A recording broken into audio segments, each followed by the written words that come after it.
और तरीन साहब, इस वक्त अगर आप एडवाइस भी करने जाते हैं, आप जिस तरह मईशत को देख रहे हैं, बहुत ज़्यादा सवाल उठ रहा है कि क्या हमने IMF की बहुत सख्त शराइत मान ली हैं, क्या हम इससे बेहतर निगोशिएट कर सकते थे।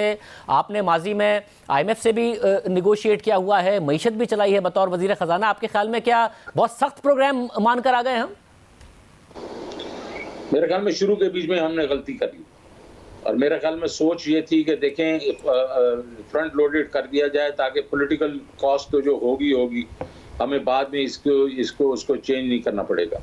आई थिंक ये चीज़ जो थी, ये थिंकिंग ठीक नहीं थी। थिंकिंग ये होनी चाहिए थी कि हमें जो है अपने अवाम के लिए जो हमारे जो बेसिकली जो ग्रोथ थी उस वक्त 5.5% की, वो ज़रूर ये थी कि आप उसको एक डेट सपोर्टेड वो ग्रोथ थी, तो उसकी वजह से आपने करंट अकाउंट डेफिसिट को बहुत बड़ा कर दिया। ठीक है, उसको आप हैंडल करते, लेकिन अगर 7% आपका जो कोर इन्फ्लेशन है और 13.25% पे आप इंटरेस्ट रेट लेके चले गए और फिर उसके बाद एक्सचेंज रेट है उस वक्त 112-115 पे फिर रहा था और आप उठा के उसको 165 पे लेके चले, तो आपने मईशत की तो बेड़ा गर्क ही करके रख दिया ना। और उसके बाद फिर आपने सारी चीज़ें बढ़ा दी, आपने बिजली के रेट्स बढ़ा दिए, गैस के रेट्स बढ़ा दिए, petrol, everything just went up.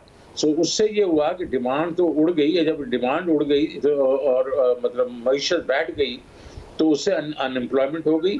ज़ाहिर है, जब आपने अपने एक्सचेंज रेट को इतना ज़्यादा कर दिया तो उसके इन्फ्लेशन ज़्यादा हुई, food prices out of control होना शुरू हो गई। तो मेरे ख्याल में शुरू के बीच में नेगोशिएशन जो थी वो ठीक नहीं हुई। अब जो है हम इसमें फंसे हुए हैं और हमें ये देखना है कि हमने इसको कैसे टैकल करना है गोइंग फॉरवर्ड, क्योंकि हमने $500 मिलियन भी ले चुके हैं इस वक्त। लेकिन हमें अपनी नेशनल इंटरेस्ट को पहले देखना पड़ेगा और ये देखना पड़ेगा हमारा अवाम जो इस वक्त पिस चुका है कोविड से, कोविड 1, 2, 3, तो वो कितना सहार सकता है ये जितने भी हम उसके ऊपर हम बोझ डाल रहे हैं। तो उसके बाद अगर हमारे ख्याल में ये इतना बोझ नहीं सह सकते तो we should go back to IMF और कहें यार देखो, सारी दुनिया के बीच में लोग इस वक्त जो है रिलीफ दे रहे हैं अपने अवाम को और हम उनके ऊपर बोझ डाल रहे हैं। और कोविड 3 आ गया है इस वक्त और कोविड 3 जो है बड़ा सख्त है इस वक्त। तो मेरा अपना व्यू ये है कि हम हर वो चीज़ करें जो हमारे नेशनल इंटरेस्ट में और हमारे जो अवाम के इंटरेस्ट में है।